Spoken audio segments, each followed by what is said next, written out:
Olá, minha gente. Vamos continuar falando sobre o modernismo português, agora focando em Fernando Pessoa.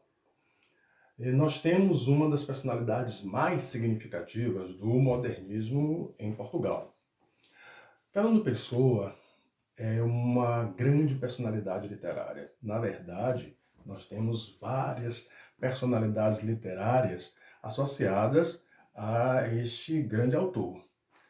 Bem, quando nós falamos especificamente no poeta Fernando Pessoa, nós temos ele no seu nome de batismo. Vamos pensar assim. Essa denominação nós vamos chamar de ortônimo. Veja bem, nós vamos chamar de ortônimo. E o que seria um ortônimo? Quando o autor assina seu nome de batismo. No caso específico de Fernando Pessoa, a maioria significativa das suas obras foram assinadas assim, Fernando Pessoa.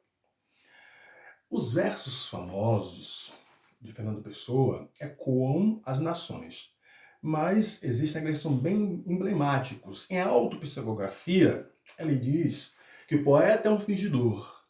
Finge tão completamente que finge que é dor, a dor que deveras sente. Nesse momento, ele revela a capacidade de assumir a mentira poética, subjetiva, nos vários mundos que o lírico pode enveredar. Bem, então, no ortônimo Fernando Pessoa, nós vamos ter uma referência bem nítida de dois momentos. No momento, nós vamos ter o Fernando Pessoa lírico, um autor que retoma aspectos das tradições populares, muito próximo do lirismo, das cantigas populares, dos ritos típicos da tradição do povo, e um autor que utiliza um recurso de expressão, uma figura de linguagem muito conhecida, a metalinguagem, e é interessante que se frise bem. Metalinguagem, ela ocorre quando o autor, como poeta, fala sobre o fazer poético, o exercício poético. Por exemplo, pensemos assim, metalinguagem é quando nós temos poesia falando de poesia. Nós vamos ter teatro falando de teatro, cinema falando de cinema. É como se o autor desse uma receita, como fazer poesia. Fazer poesia é. Então, isso é metalinguagem. Bem, então isso ocorre onde? Ocorre no ortônimo Fernando Pessoa. Ortônimo é um nome dado, repetindo, quando Fernando Pessoa utiliza seu nome de batismo. E a segunda fase relacionada a esse ortônimo é a saudosista.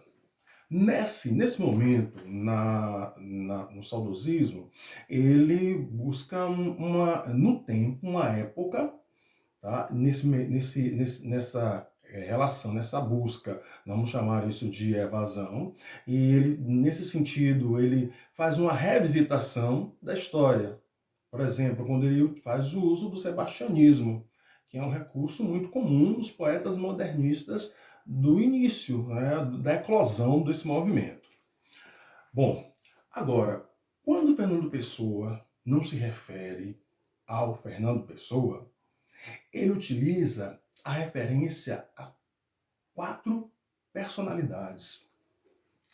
Essas personalidades somadas ao Fernando Pessoa, nós vamos chamá-la de heterônimos. Heterônimos, não confundir com pseudônimo. Pseudônimos são nomes fictícios utilizados para tornar uma idealização mais verdadeira.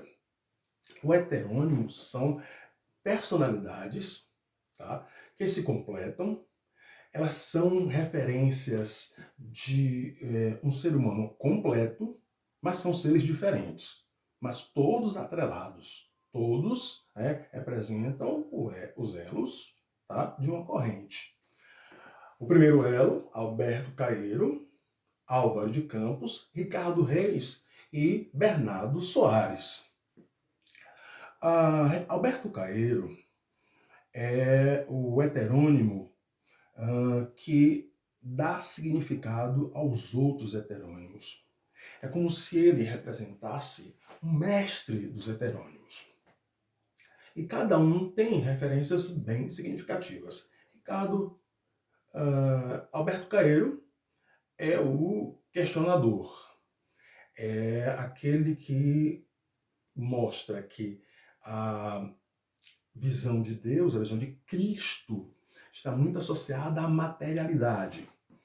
A alma não existe sem o corpo. Ela se completa, se torna um uno a partir do momento em que ela vive em sintonia com o corpo.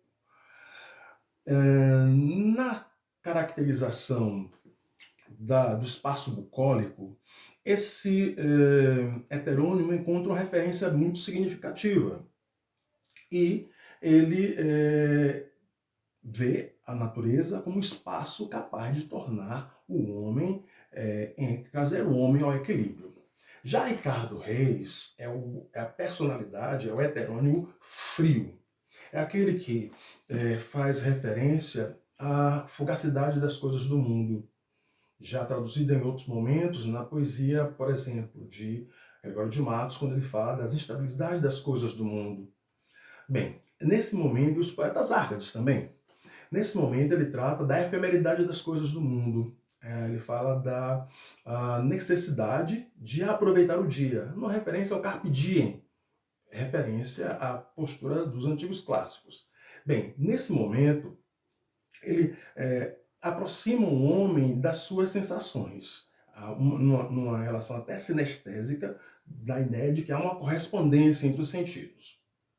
O outro elo da corrente dos heterônimos, nós vamos encontrar Álvaro de Campos. Álvaro de Campos, ele é o heterônimo que tem uma referência significativa com os futuristas.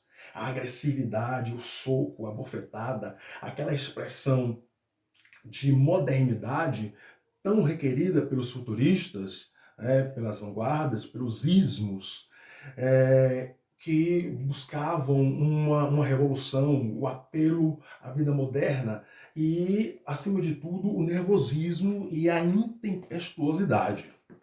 Numa outra sequência dessa questão desse heterônimo, nós vamos encontrar algumas fases, porque Álvaro de Campos ele demonstra impressões ligadas às sensações. Bem, na primeira fase, ele é simbolista, ele retoma o simbolismo, ele retoma o tédio, o decadentismo, numa linguagem muito rebuscada. Quando ele parte numa segunda fase, nós vamos perceber, por exemplo, o poema Ode Triunfal. Nesse poema Ode Triunfal fica muito claro a referência ao futurismo, à velocidade, à máquina, à temeridade das engrenagens. E uma terceira fase é a fase mais reclusa, mais intimista, mas que para o eu lírico é um saldo negativo. E nesse momento também ele faz uma evasão no tempo.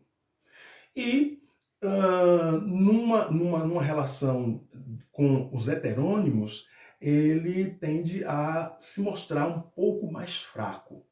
Quando ele enfraquece, ele dá força a um outro heterônimo, que é Bernardo Soares, que para muitos é considerado como um semi-heterônimo, mas que tem uma postura poética introspectiva. Assim se mostra o grande autor Fernando Pessoa, na heteronímia dos seus de Alberto Caeiro, de Álvaro de Campos, de Ricardo Reis e de Bernardo Soares, ou quando ele assina no ortônimo Fernando Pessoa.